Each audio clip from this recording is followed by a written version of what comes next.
everybody, what's up? And welcome back to season 2 of Some Real Talk. It's been a minute since we last saw each other, but we're back, and today to kick off season 2, we have TikTok star recording artist Gavn.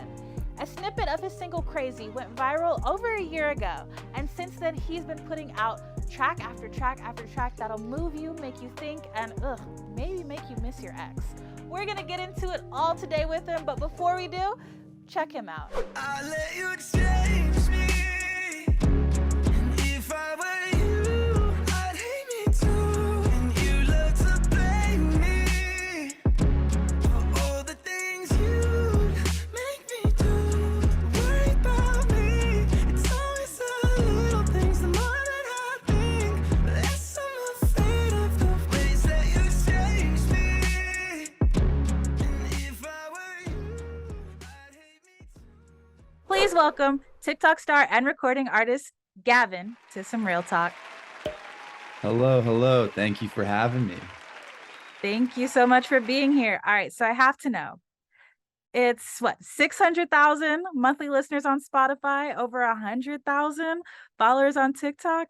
Do you feel a little famous yet? It's funny because my mom and I were just talking about that yesterday, and I feel like sometimes I'll feel like, oh wow, that's kind of a lot of people, when you put it into perspective. But at the same time, when I've done that in the past, I got a little complacent. So I try and keep myself a little bit grounded just so that, I can be like, hey, there's still a lot of work to do, A lot to do, but you're doing a lot. You released an album, I want to say a month or two ago. Tell me about that. What was that experience like? And was that your first full-blown album that you put out? Yeah. No, so that was like the first time I put out a body of work of that size before. It was really cool just getting to be able to say, yeah, this is like a body of work that I'm proud of and I'm putting out. It was super cool being able to, I guess, make all those songs. They were all very, very fresh, very new. Everything that I put on new wise, that wasn't a song that had already been released, had been written within the last 3 to 4 months of the project coming out. So I just, I don't know, I felt good about just being able to have people hear what I'm doing. Or what I'm doing now. Okay, so the show is called Some Real Talk, and I got to get real with you. The song that made me say, all right, I have to meet him, have to have him on the show, was I'd Hate Me Too. And it was one lyric in particular that's in the chorus: I let you change me, and if I were you, I'd hate me too. And I heard that, and it resonated with my soul, because I think so many of us have been in a place like that. So when you're writing like that, are you speaking from experience, imagination? Like, where's that inspiration coming from? Yeah, I think especially for more like anthemic upbeat songs such as that one that I put out, I feel like just having something written that really comes from the heart is something that's important. And the people in the room that day, it was they're people that I'm pretty close with, and we were able to just have like a really good collective conversation just about how a lot of the time in life, we end up on these paths that maybe we didn't intend on being on in the first place. And you look back at like, how did this happen? And it's like, maybe it's like it's this decision I made, maybe it's the decision of other people, maybe it's like I got so caught up in drama because of someone else that I ended up like changing who I was as a person, and I'm not who I wanted to be. And I feel like that song was almost just like the perfect embodiment. It's specifically that line. It's so applicable. And I just think that just having that come out so high up in my vocal range and just being able to deliver it like that, I think it just helped with the whole reception that people got when they listened to it. I think that was definitely my favorite song on the album. And I really like how it reminded people you can end up somewhere, not just in a relationship, but in life that you didn't intend to be. Sometimes you go down this path in life and you didn't even realize you were on the path. So I want to talk about your path, because you did vocal training, you were in musical theater. Was this always the path, or was there a moment in life where you're like, nah, it's music 100%. We can't do anything else? Yeah. It's so interesting to think back like that. I mean, I would say, yeah, I mean, initially I think the goal was always there, and subconsciously I knew, and people that were close to me and around me, like my mom knew. But I didn't believe in myself yet. I still just thought Mm. that, like, it was such an unattainable goal, and that there are so many people in the world that are so much more talented than me, and I'm just like, oh my God. But then I just thought to myself, I guess after high school, after I'd done choir and musical theater, and I was still doing still training and just concert chorus at the university. I guess I just had like a moment of realization that I was like, oh wait, I can do this. And over time, it wasn't just like a I believe in myself. It was like a okay, this is a possibility. And over time, it transformed into I got this, I could do this. And now it's like to the point where it's like, I believe in myself to the point where it's like I know what I bring to the table is different, just like everybody else. You know what I'm saying? And I think you, that's what makes people as an artist so like special. I love that point. You know what you bring to the table. So, for anybody who doesn't know or anybody who needs the pitch, tell us, what does Gavin as an artist bring to the table? Yeah.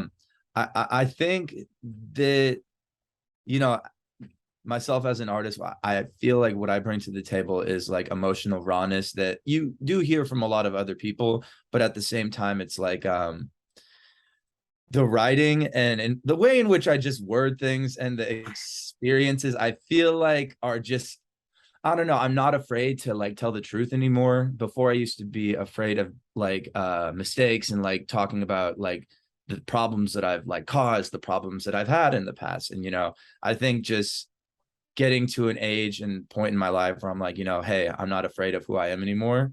And I'm okay with people seeing like the great parts and the bad parts.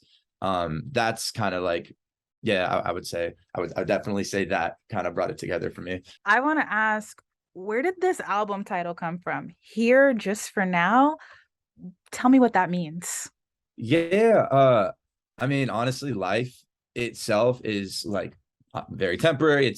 It's something everybody knows, but it's like you're here 1 second and you could be gone the next. And like I guess over the last couple of years, I've realized that like nothing does last forever. And like it's good to appreciate people, places, and things while they're around because you never know when they're gonna be gone. And just with me traveling so much, me losing people, not left and right, but over the last like couple of years, I'm just like, oh my God, like I really gotta live in the moment and stop being so like about things that I can't change that may have happened in the past. So I want to know, you went viral on TikTok, I want to say a little over a year ago. And since then things have obviously gotten bigger, but they're not exactly where you want them to be yet. So tell me, what's something that you're most proud of for yourself on this journey that you've been on thus far? I would say this far, I'm proud of myself for staying true to who I am and continuously, you know, I guess navigating through the roller coaster. You know what I'm saying? That like this whole journey has been. One thing I definitely try and embrace is kind of like a warrior mentality when it comes to like taking hits in terms of like, oh, this worked out great. All right, let's fucking or let's kill this. Or if things don't go so great, it's like, okay, I'm going to keep my head down. I'm going to keep my chin tucked and I'm just going to go through and just deal with it, learn from it and then just move on to the next thing. And I feel like that's something that I see a lot of people that I know struggling with, wondering like, oh, is it me? Am I being like punished for this? Like, in terms of like my content or like my music not doing like whatever. But it's like, I've kind of come to the realization that it's like, regardless of what it is, I got to figure it out and I got to get through it. I And love that's what that. I'm most happy about because if I didn't have that figured out, then my mental health would probably have taken a toll. And that means that my music would probably slow down just a little bit in terms of getting released. And I guess just getting myself as a person and as an artist out there. I actually love that saying, warrior mentality. And I know you couldn't have predicted this, but that was actually something I needed to hear today. I think that's ending on a really great note. So one thing I always love to end the show with is There's clearly a lot of people who enjoy your music. Give me the message that you want to send to your supporters. The message that I want to send to my supporters is oh, okay, yeah. Well, number one, thank you so much for listening. But no, number two, it might not always be pretty, but it's worth it. Talk to me about that. You know, I feel like I'm not a perfect human being. I'll make a decision to like for instance, with the viral moment that happened in 2021, like beginning January, I dropped the song and I re-recorded it. I did all this extra stuff that I did not need to do instead of dropping like the raw version. And that's something that has eaten me up to this day, you know, a little bit. Um, but yeah, you know, it's something that it's like, oh, we really like, you know, you could have executed that a lot better and given the people what they really wanted, but instead you kind of butchered it. And so like that's a moment that maybe isn't like so positive and pretty, but it's worth getting through those moments, because then it's like if I didn't get through that, like, you know, and obviously it was great and it did help, Yeah. but nonetheless, like there was a negative aspect to it. If I didn't hurdle through that and keep my chin tucked, then moments that came from Emerald City or City of Angels or Lift You Up wouldn't have happened, I suppose, you know, because I would have let it affect me too bad, you know. All right. Give us the pitch. What do you have coming next? What can we look forward to? Yeah, next, I'm dropping a song next week called High. It's my first release post project. It's not something that I'm going like super balls to the walls in terms of like this is the best song I've ever made, but it's something I'm really proud of. It's a lot different than what I usually put out. It's a love song. I don't ever really make love songs where it's like, and it's like mostly just positive the whole time. So I'm really happy about being able to put that out. I wrote the whole thing myself and I worked on it with with my two really good friends. So it was just something that I'm really proud of. And so it's grind time, you know. It's grind time, but we're out of time on this week's episode of Some Real Talk. Thank you so much, Gavin, for being our guest. You can follow him on TikTok, Instagram, Twitter, and check out the album Here Just For Now on SoundCloud, Spotify, wherever you get your music. Thank you so much for joining us, Gavin. Of course, thank you so much for having me. It's been a blast. And that's a wrap for this episode of Some Real Talk. Thank you so much to Gavin. He was an amazing guest. And I'm so excited for everything we have coming this season. It's going to be big, only on Some Real Talk. If you enjoyed this interview, be sure to hit that like and subscribe button down below. I'll see you guys next time. I'm Maya Mari Bennett. Thank you so much for watching.